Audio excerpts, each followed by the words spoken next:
les voy a rogar que abramos nuestras Biblias en San Lucas capítulo 1 y vamos a leer ahí los versículos 78 y 79, por favor, mis amados hermanos. Y dice así la palabra de Dios, leída en el nombre del Padre, del Hijo y del Espíritu Santo. Por la entrañable misericordia de nuestro Dios, con que nos visitó desde lo alto la aurora, para dar luz a los que habitan en tinieblas y en sombras de muerte, para encaminar nuestros pies por camino de paz.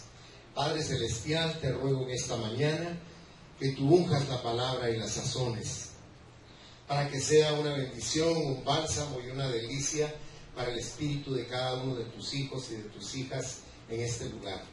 Y te ruego que la paz tuya, que sobrepuja nuestro entendimiento, nos llene de tal forma que podamos concentrarnos en la misma. En el nombre de Jesús te lo rogamos. Amén. Pueden sentarse, mis amados hermanos. Esta mañana nuestro tema es cuando la aurora del cielo visitó la tierra. Aquí es importante que analicemos que los dos versículos van en referencia al mensaje de Gabriel para Zacarías, el padre de Juan el Bautista, y para la Virgen María también. Y vemos nosotros que son dos importantes misiones las que tiene Gabriel. A Zacarías le anuncia el nacimiento de su hijo Juan, Juan el Bautista. Juan es un nombre que quiere decir muy amado o muy deseado. Fíjense que nosotros lo vemos con ligereza, pero cuando analizamos con profundidad lo que dice la Biblia, es un milagro portentoso, porque Zacarías y su esposa Elizabeth ya eran sumamente ancianos, no podían concebir un hijo. Sin embargo, Dios envió a Gabriel y él le dio el mensaje, al extremo de que él no creyó el mensaje de Gabriel y se quedó mudo hasta que nació su hijo. Y a María le dijo algo que la dejó anonadada, porque estaba ya casada con José, pero aún no había vivido con él. Y él se asoma a ella y le habla, y ella se asusta de verlo.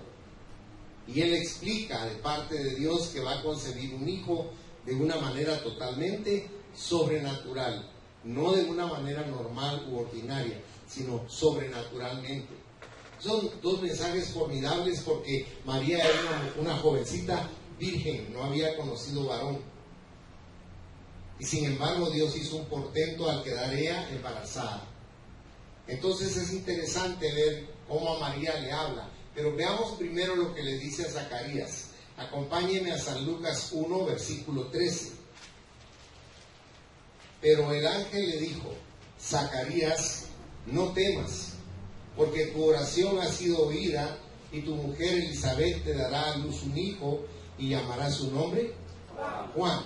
Ahora vaya conmigo a Lucas 1, versículos 30 y 31.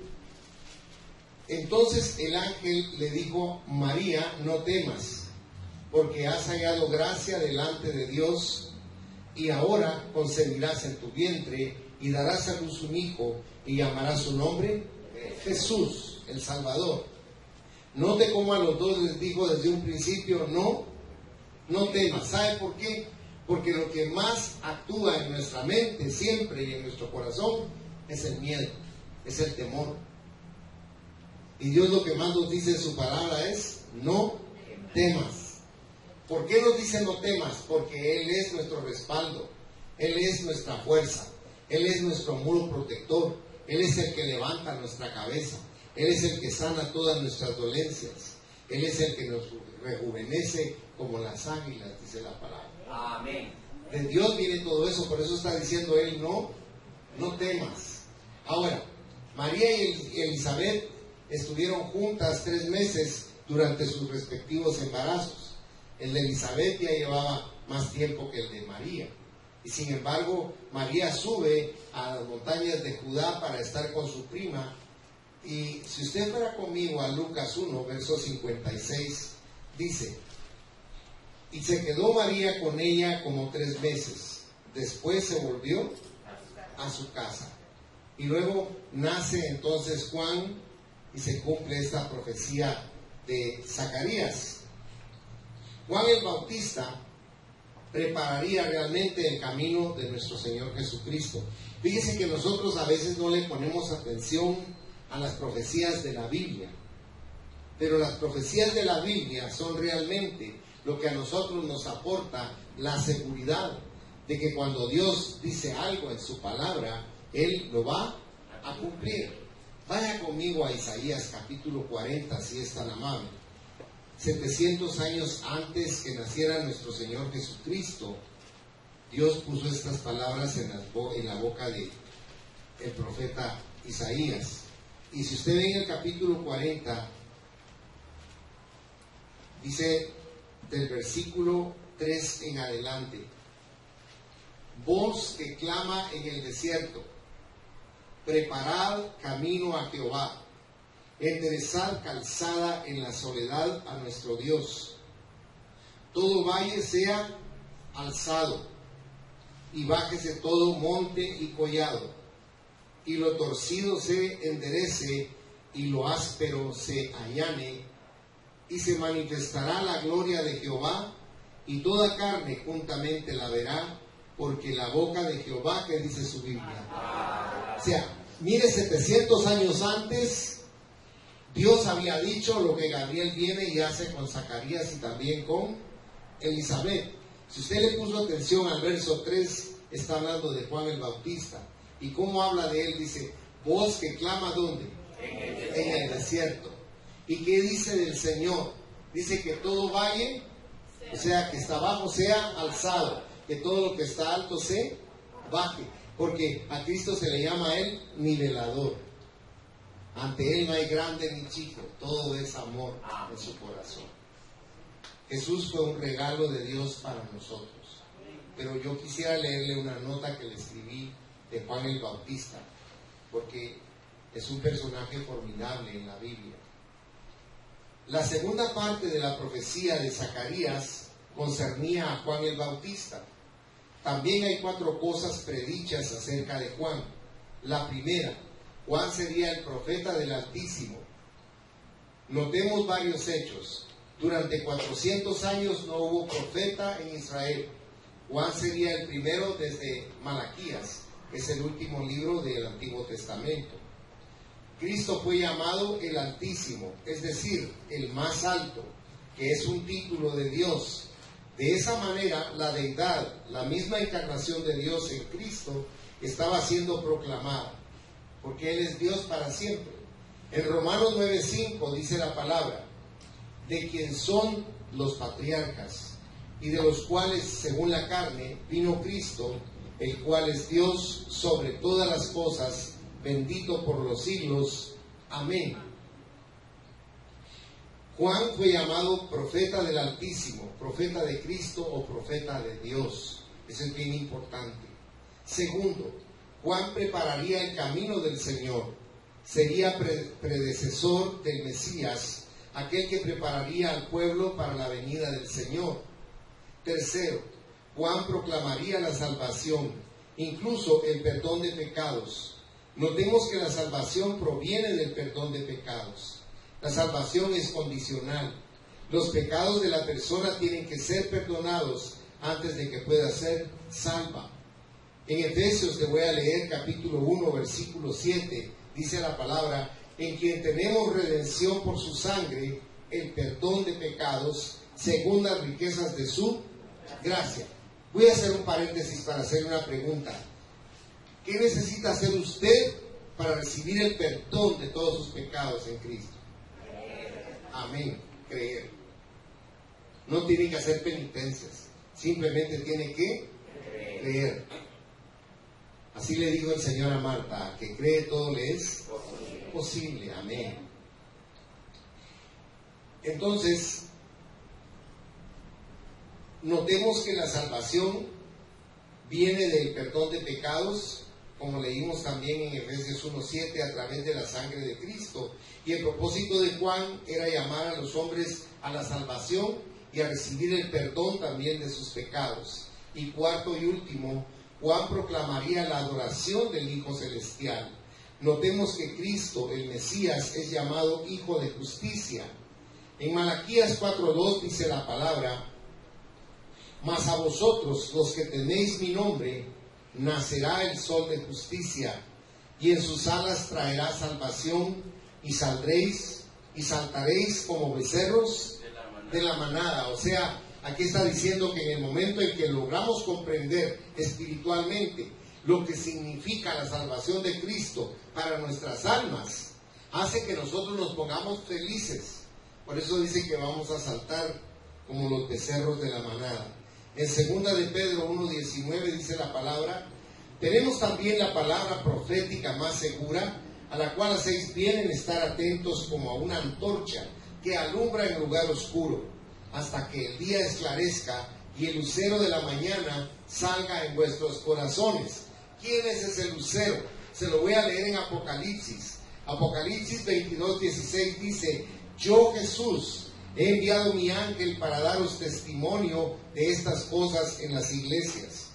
Yo soy la raíz y el linaje de David, la estrella resplandeciente de la mañana. Es algo maravilloso ver esto, porque en la aurora el sol comienza a resplandecer de abajo hacia arriba. Por eso en el amanecer usted comienza a ver una luz gris que no es muy bonita, como cuando ya el sol se intensifica y todo comienza a tomar color.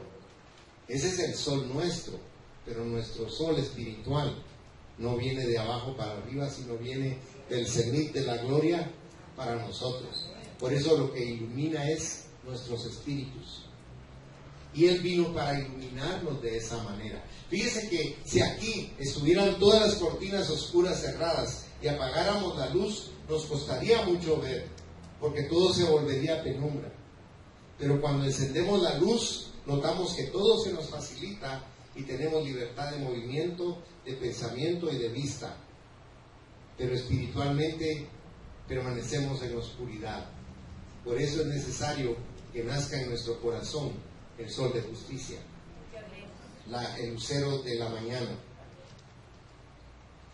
Él es la luz de la aurora, la luz del amanecer, el sol naciente que nos ha visitado. Juan proclamaría la aparición del Mesías, y en particular dos cosas referidas a su adoración. Primero, el Mesías era enviado por la tierna misericordia de Dios. Y segundo, el Mesías fue enviado para darnos luz. Mire qué importante es la luz para nosotros en todo momento. Y luego vemos que Cristo vino y disipó las tinieblas de este mundo. Este mundo estaba en oscuridad total, porque Dios siempre llena todo de luz. Si usted va a Génesis capítulo 1 y lee en el versículo 3, se va a dar cuenta de que cuando el mundo empezó, estaba en oscuridad.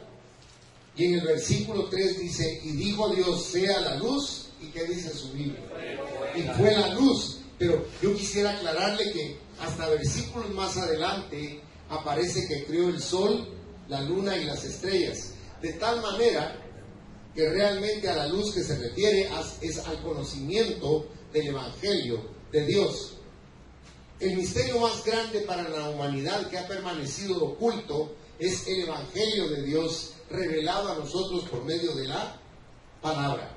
Es bien importante que nosotros utilicemos el Evangelio, porque va a iluminar nuestro interior de una manera maravillosa. Si usted va conmigo, por favor, a 2 de Corintios, en su Biblia, en el capítulo 4, versículo 6, nos da una explicación de lo que es esta luz, a la que hace referencia el capítulo 1, versículo 3. Dice: porque Dios, que mandó que de las tinieblas resplandeciese la luz, es el que resplandeció, ¿en dónde dice su Biblia? En nuestros corazones, para la iluminación del conocimiento de la gloria de Dios en la faz de Jesucristo. En Cristo usted obtiene esa luz del conocimiento de Dios. ¿Por qué es tan importante esto que estamos hablando esta mañana? Porque usted está en esta tierra. ¿Y alguna vez usted se ha preguntado de dónde vengo? ¿O qué estoy haciendo aquí? ¿O a dónde me voy a ir? ¿Qué representa la muerte para la mayor parte de personas? El fin y un temor terrible, ¿verdad? Un miedo espantoso. Mira, ¿quién se quiere morir? Que ninguno. Hay gente que es así especial, dice, yo no tengo miedo a la muerte, pero eso no es cierto. Ese es un miedo natural en el corazón del hombre, porque no sabemos nada. Pero en el Evangelio esa luz ilumina para que esa oscuridad del desconocimiento de lo que sucede después de la muerte, usted lo tenga claro en su corazón. Amén. ¿Qué es lo que Dios quiere en su palabra? En la salvación, ¿quién es la luz? Véanlo conmigo si es tan bondadoso. En San Juan 8, versículo 12. Juan 8:12 dice, otra vez Jesús les habló diciendo, yo soy la luz del mundo. El que me sigue no andará en tinieblas, sino que tendrá la luz de la... ¿Se acuerda que hay un proverbio que dice en su versículo 105, lámpara es a mis pies tu palabra y lumbrera a mí camino? ¿Y quién es la palabra? Cristo, amén, Jesús, Dios. O sea, esta luz la necesitamos todos. Y al caminar con Dios diariamente necesitamos esa luz. Acompáñenme a primera de Juan, capítulo 1, versículo 7. Y aquí nos dice Juan, pero si andamos en luz, como Él está en luz, tenemos comunión unos con otros, y la sangre de Jesucristo, su Hijo, nos limpia de todo. Mire qué maravilloso es. Esa luz no solo nos da conocimiento, sino el conocimiento de la liberación que Dios hace de las ataduras del pecado en nuestro ser, de la condenación de muerte del pecado sobre nuestra vida y de lo que hay después de la muerte. Porque nosotros a través de Dios sí sabemos qué hay después de la muerte. Los hermanos que se nos han anticipado, sabemos dónde están. Sabemos que vamos a ir hacia ellos nosotros. Y nos sentimos gozosos de que no están en el infierno, sino que están en el paraíso. Eso es lo más maravilloso. ¿Por qué está usted aquí sentado esta mañana? ¿Por qué estoy yo aquí predicando? Porque no queremos que al morir vayan al infierno. Yo no quiero ir al infierno, yo quiero ir al cielo con Dios. Y la única forma de hacerlo es creer en la luz que Él revela en su palabra, para que en el momento en que yo cierre mis ojos para siempre, sepa que es mi cuerpo el que se queda, pero mi verdadero ser va de regreso a mi lugar de origen, al paraíso de Dios, que es donde Él quiere que nosotros estemos todos, sin nadie que falte. Jesús vino a traernos vida y vino a traernos luz a través de su conocimiento, porque Cristo es luz para los que están en sombra de muerte, como leímos en el verso 79 de Lucas 1.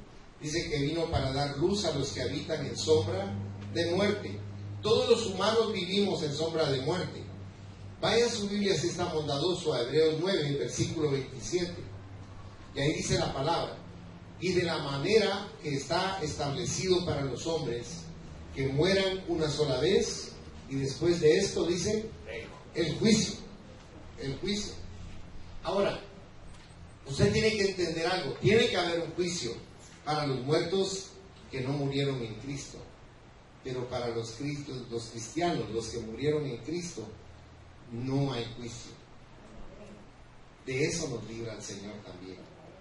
Por eso es la lucha del Espíritu Santo con usted y conmigo, de que nos volvamos espirituales, de que tomemos esto como una luz, como una guía, como algo necesario para nuestro respirar, no solo nuestro caminar, no solo nuestro vivir, sino que la palabra de Dios se vuelva parte inherente de su ser, que usted no pueda vivir sin la palabra de Dios, que la palabra de Dios se convierta como en oxígeno para sus pulmones espirituales. Ahorita si quitaran el oxígeno de aquí nos moriríamos todos sin excepción, pero como hay oxígeno podemos respirar. Imagínense cómo ha sufrido nuestro espíritu durante todo el tiempo que estuvo sin la oxigenación de la palabra de Dios. Cuando analizamos eso nos da tristeza, porque estamos a un paso de la eternidad. Todos estamos a un paso de la eternidad. Un ateo dijo antes de morir, ahora un salto espantoso en la oscuridad, porque no sabía qué era lo que iba a venir sobre él. Yo le he contado de un amigo de mi papá que estaba auxiliando a su padre, que ya era un anciano, y siempre le había dicho a su hijo que Dios no existía, y su hijo creció creyendo que Dios realmente no existía y que la Biblia era un libro escrito por hombres para engañar la mente de las personas. Sin embargo, en el momento en que él iba a expirar, le dijo: haceme un favor, le dijo, anda a conseguirte a alguien que me hable de la Biblia y de Dios. Dijo: ¿pero por qué? Le dijo, ¿por qué te entró ahora esa inquietud? Si me enseñaste siempre que no hay Dios. Le dijo: ¿y si hay? Fíjense, mire cómo él tuvo conciencia antes de morir. Y le llevaron a un sacerdote que le habló de Dios antes de morir. O sea, aún la persona más indiferente y recalcitrante a las cosas de Dios, al estar frente a la muerte, cambia su posición. Porque el único que nos revela eso es Dios, hermanos. Dios nos dice qué es lo que hay. Y Él quiere que sepamos, es lo más maravilloso. Por eso Él le dijo a Marta: el que cree en mí, aunque esté muerto, vivirá. Pero no lo pude entender. Cuesta entender esas cosas porque solo se pueden discernir espiritualmente. La muerte y la resurrección de Cristo es lo que cambia todas estas cosas. Porque el sol, luciendo en aquella tumba, disipó toda esa oscuridad. ¿Es Cristo el sol? Sí. Y cuando resucitó, ¿estaba iluminando la tumba? Sí. ¿Y qué estaba haciendo? Estaba disipando todo ese temor y ese miedo a la muerte, porque Él venció a la misma muerte y nos dio vida eterna a través de eso. Porque le voy a explicar algo. Vamos a ver aquí cómo venció Cristo a la muerte con algunos que murieron y resucitaron. Pero déjenme que le explique algo. Esos resucitados, incluyendo a Lázaro, volvieron a morir.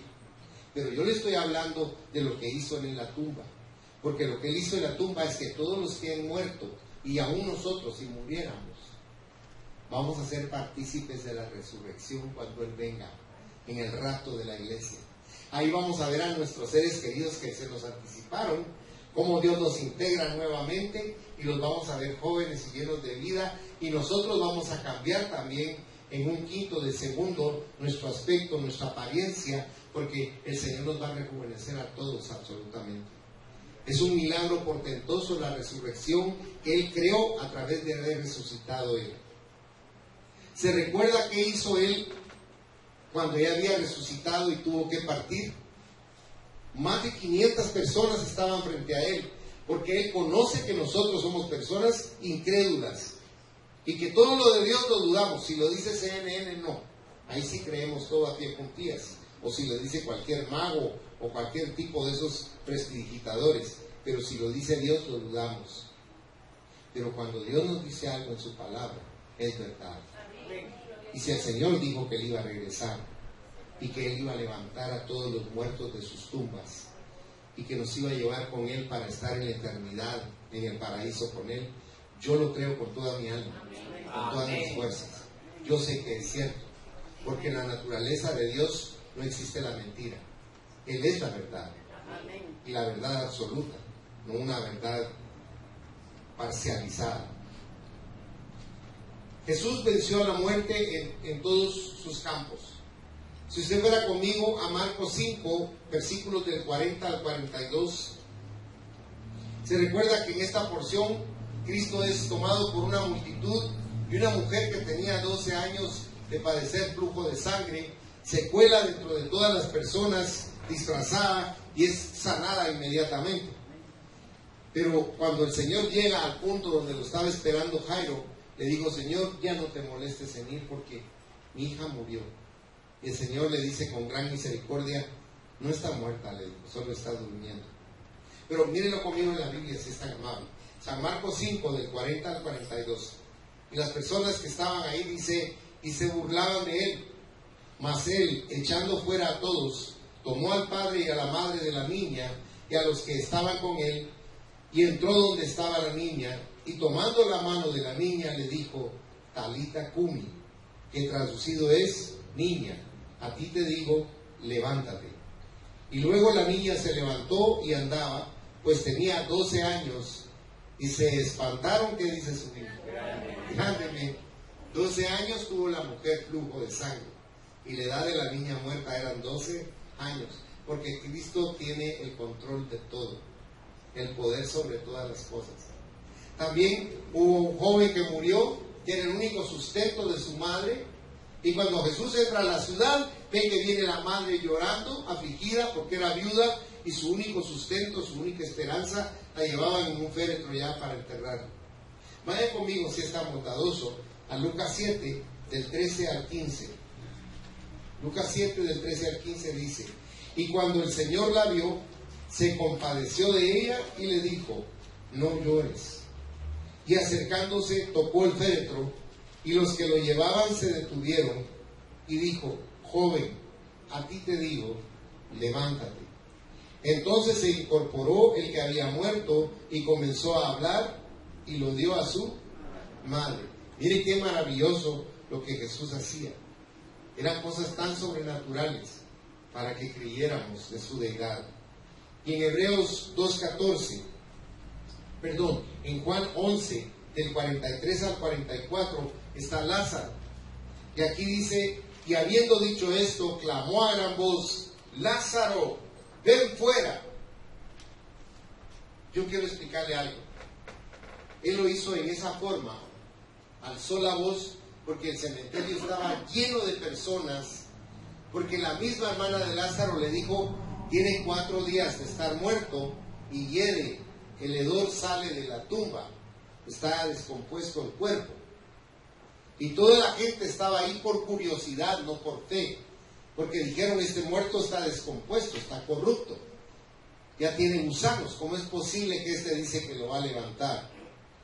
Pero antes de hacer esto que usted escuchó, Jesucristo alzó sus ojos al cielo y le dijo: Padre, yo voy a ti porque siempre me oyes. Y él oró, y luego ordenó que quitaran la piedra, y sin la piedra ordenó y dijo: Lázaro, ven fuera. Y salió Lázaro. Usted lo puede ver ahí conmigo. Dice: y el que había muerto salió, atadas las manos y los pies con vendas, y el rostro envuelto en un sudario. Jesús le dijo: desatadle y dejadle ir, porque Dios nos libra del lazo de la muerte. La muerte ya no tiene poder sobre nosotros, hermanos. Y no se lo digo en el sentido de que no muramos, sino se lo digo en el sentido de que no ignoramos lo que pasa con la muerte. Es bien difícil para una persona que no conoce la palabra hablar de la muerte, porque como bien decía mi hermano Otto, para ellos es el fin, pero nosotros sabemos que es el principio, porque retornamos a nuestro lugar de origen. Antes que existiera el universo, usted y yo ya existíamos. Fuimos la creación más amada del Señor y lo seguimos siendo. Si usted va conmigo a la carta a los Efesios, en el capítulo 1, si es tan bondadoso, dice en el versículo 4: según nos escogió en Él antes de la fundación del mundo. O sea, no existía este universo cuando el Señor nos escogió. ¿Y para qué nos escogió? Dice: para que fuésemos santos y sin mancha delante de Él. Ahora yo le pregunto, ¿cómo usted y yo, con esta naturaleza de pecado, podemos ser santos y sin mancha?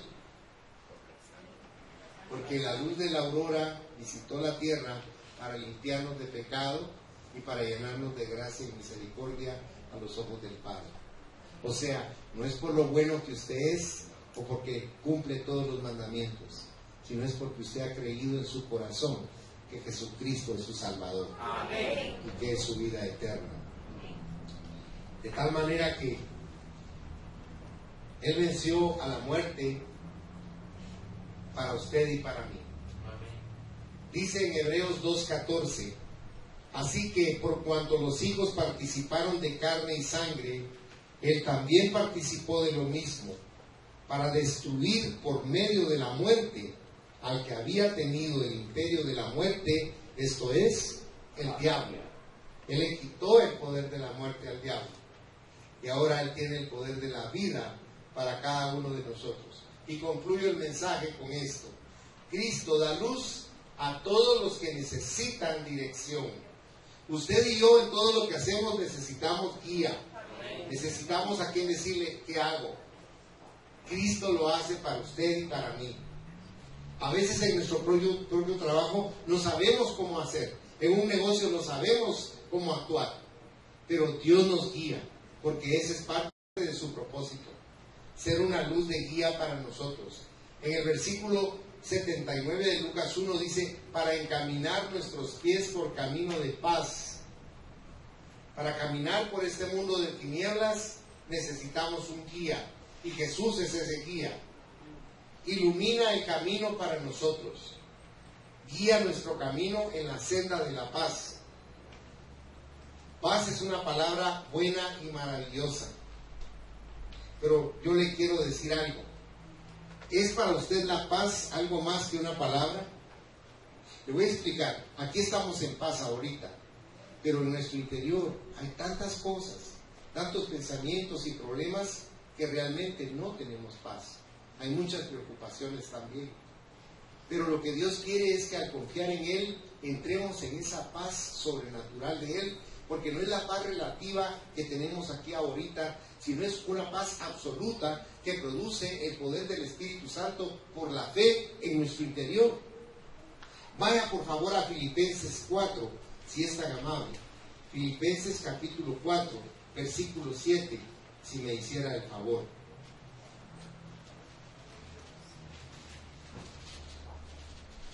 Ahí dice la palabra de Dios. Note por favor y apropielo para usted. Dice, y la paz de Dios, que sobrepasa todo entendimiento, note, guardará vuestros corazones y vuestros pensamientos en Cristo Jesús. Porque Él es el que nos lleva en esa guianza de llegar a un punto en el cual descansamos en Él. Mire, cuando usted tiene un gran problema, usted no duerme por ese problema.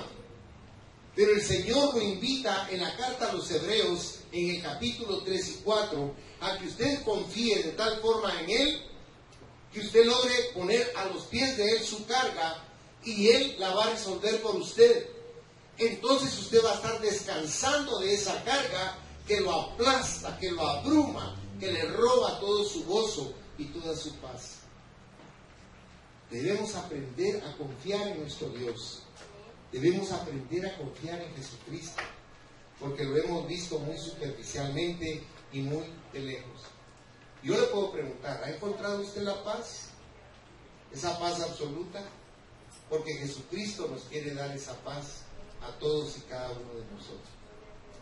Cierre sus ojos, por favor. En conclusión, ¿qué significa el nacimiento de Cristo para usted? ¿Es Jesús solo una justificación para la fiesta de esta época? ¿Es Navidad tan solo una festividad religiosa para usted? Déjeme decirle que Cristo quiere darle a usted luz y vida. Luz para su oscuridad. Luz para cuando la sombra de la muerte se cruce en su camino. Luz para guiarle desde la tierra al cielo. Y si usted nunca le ha abierto su corazón a Cristo, esta mañana yo le invito para que le diga ahí desde su lugar donde está sentado: Jesús, yo te abro mi corazón en esta mañana y quiero creer en ti, por lo tanto te recibo como mi Salvador personal, como mi único Dios. Y comprendo que esto no es una religión, sino es una decisión en la cual yo determino que quiero tener vida eterna. Por lo tanto, Jesús, no te apartes más de mi vida. Llena todo mi ser y guíame en cada una de las acciones que tengo por delante en mi futuro. Ayúdame, porque sin ti no puedo hacer nada. Yo te recibo en mí esta mañana, mi Señor. Sigan orando, mis hermanos. Si alguien hizo esta oración por primera vez en su vida, levante su mano. Yo quiero orar por usted. Yo quiero bendecirle en el nombre poderoso de Jesús. Señor, yo te doy gracias en esta mañana, porque cada persona en este recinto ya tienen, Señor, en su corazón tu presencia. Por lo tanto, yo te ruego que los fortalezcas. Yo te ruego que los ilumines con el conocimiento de tu evangelio, de tu palabra. Y aparta de su mente el concepto religioso para que entre el concepto espiritual y ellos puedan ver estas cosas espiritualmente, para que tengan un proceso de crecimiento y de enriquecimiento espiritual en sus vidas, para que alcancen la felicidad en medio de la adversidad, para que confíen en ti a pesar de las pruebas y para que sientan en su corazón la esperanza de que un día vamos a estar contigo para siempre. Por eso esta mañana, Padre, yo bendigo a tus hijas y a tus hijas, a tus hijos, en el nombre del Padre y del Hijo y del Espíritu Santo, rogándote que esa paz que anhelamos todos llene todo nuestro ser, en el nombre de Jesús. Amén, Señor. Amén. Que el Señor les bendiga ricamente, mi Señor.